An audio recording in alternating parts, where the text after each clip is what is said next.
Israel और America को यह लगता था कि शायद वो ईरान को अपनी ताकत से झुका लेगा और ईरान से अपनी बात मनवा लेगा, लेकिन ईरान जो बार बार यही बात दोहरा रहा था कि अगर तुमने छेड़ा तो छोड़ेंगे नहीं, और हुआ भी कुछ वैसा ही।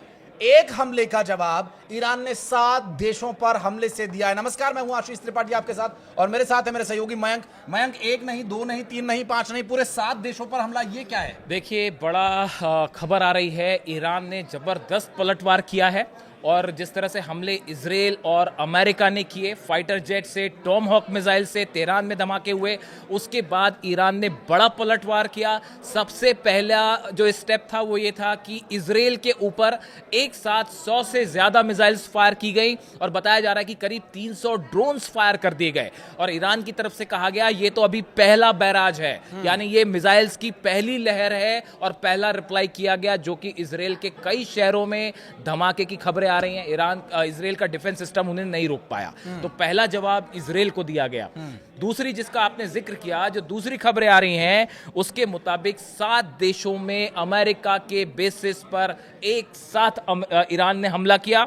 अबू धाबी में, यानी कि यूएई में जो अमेरिकन बेस था उसको निशाना बनाया गया। इसके अलावा कुवैत में जो अमेरिका के फाइटर जेट्स जिस बेस पर थे उसको निशाना बनाया गया। बहरीन में नेवल बेस है अमेरिका का, उसको बताया जा रहा है बड़ा नुकसान हुआ है। इसके अलावा सऊदी अरब में भी देखिए, ईरान की तरफ से कहा गया था अगर हम पे हमला होता है तो जितने अमेरिका के बेसिस मिडिल ईस्ट में हैं सबको हम टारगेट करेंगे। हमारी दुश्मनी इन देशों से नहीं है, लेकिन अगर आप अपनी जमीन का इस्तेमाल या अपने एयर स्पेस का इस्तेमाल हमले के लिए देते हैं और आपकी जमीन पे अगर अमेरिका के फाइटर जेट्स हैं तो वो हमारे निशाने पे होंगे। यानी रियाद में, सऊदी अरब में भी ईरान ने मिसाइल्स बरसा दी हैं। इसके अलावा जॉर्डन, देखिए जॉर्डन वो देश है जहां पे सबसे बड़ा अमेरिका का फाइटर जेट्स का मूवमेंट हो रहा था। F-35 जेट्स थे, F-16 जेट्स थे, वाक्स प्लेन्स थे, रिफ्यूलिंग जेट्स थे, ये सब के सब वहां मौजूद थे।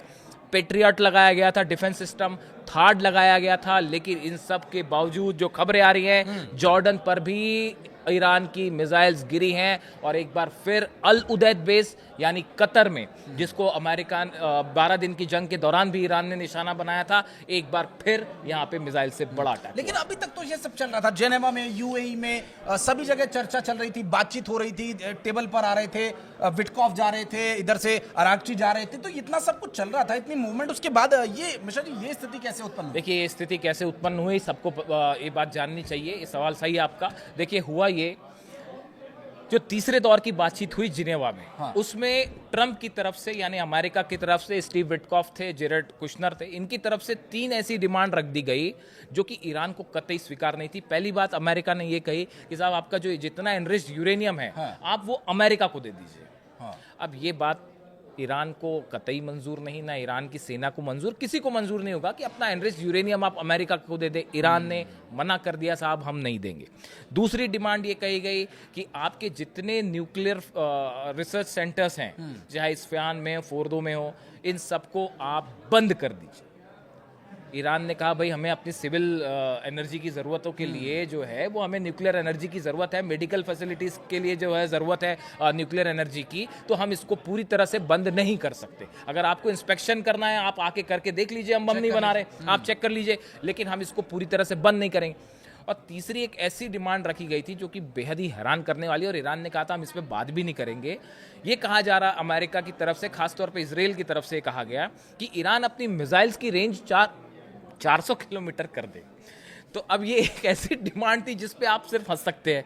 ईरान एक तरफ तो जो है ये खबरें आ रही हैं कि ईरान ने ICBM टेस्ट कर ली है, और वो पेंटागन की रिपोर्ट्स आ रही हैं कि मिसाइल्स जो है वो अमेरिका तक भी पहुंच सकती हैं अगले कुछ दिनों में। डोनाल्ड ट्रंप खुद वहां संसद में कह रहे हैं। तो कैसे ईरान इन शर्तों को मानता कि अपनी मिसाइल रेंज आप 400 और 500 किलोमीटर कर दीजिए?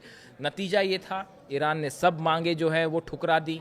उसके बाद आज सुबह जो है डोनाल्ड ट्रंप का बयान आता है कि जो है ईरान ने हमारी बातें नहीं मानी, अब हम हमले का प्लान कर रहे हैं। पिछले 24 घंटे में करीब 10 देशों ने ईरान की जितनी फ्लाइट्स थी वो कैंसिल कर दी थी। एयर स्पेस पहले ही बंद हो चुका था। और उसके बाद फिर आज सुबह जो खबरें आई कि फाइटर जेट्स ने, इजराइल और अमेरिका के फाइटर जेट्स ने हमला कर दिया। लेकिन ये परिस्थितियां बनते बनते यहाँ पर अब चूंकि मिसाइल्स का आपने जिक्र किया, मुझे नहीं लगता कि जो मिसाइल्स का पूरा जखीरा ईरान के पास है ऐसा शायद उसके आसपास भी कोई हो।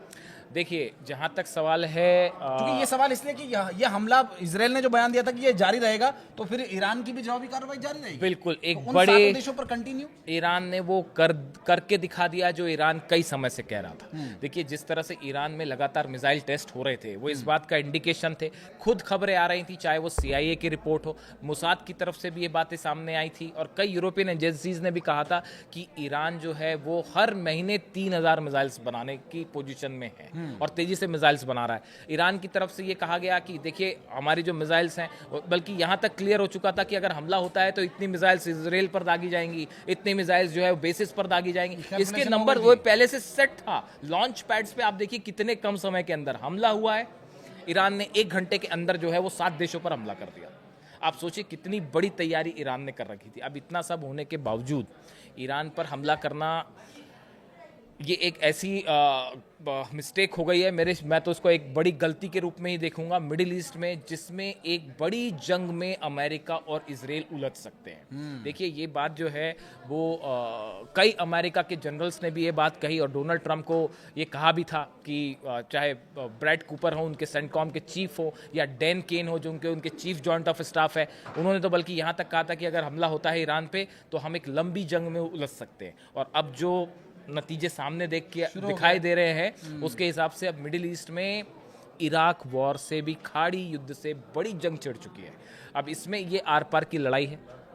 ईरान ने कहा था हम कोई लिमिटेड स्ट्राइक नहीं करेंगे, कि ये कोई फिक्सिंग नहीं करेंगे हम ऐसी कि भाई जो है कि बस हमला, एक तो हमला कर दिया और वो 2 दिन में लड़ाई हुई और सब खत्म हो गया। एक ऑल आउट वॉर होगा और ये एक बड़ी ऐसी जंग शुरू है जिसका अंत अब दिखाई नहीं दे रहा है और इसमें बड़ा नुकसान होगा इजराइल को। निश्चित रूप से, और इसका व्यापक असर पूरी दुनिया पर भी पड़ने वाला है स्वाभाविक रूप से। लेकिन इस तरह की जो परिस्थितियां हैं, क्या इससे पार पाने का कोई तरीका अभी बचा है? इसमें भारत की क्या भूमिका होगी आगे आने वाले समय में? क्या UN भी इस तरह के वॉर्स को लेकर के कोई अपनी प्रतिक्रिया या हस्तक्षेप कर सकता है, या फिर अमेरिका जो दावे करता है बार बार युद्ध रुकवाने के और युद्ध करने के, तो ट्रंप पहले से ही शौकीन है, क्या अब उनका शौक इससे पूरा हो पाएगा? इन सभी पर अपडेट्स जानने के लिए आप हमें सब्सक्राइब कर सकते हैं। इस वीडियो को यहाँ तक देखने के लिए बहुत धन्यवाद। Thank you.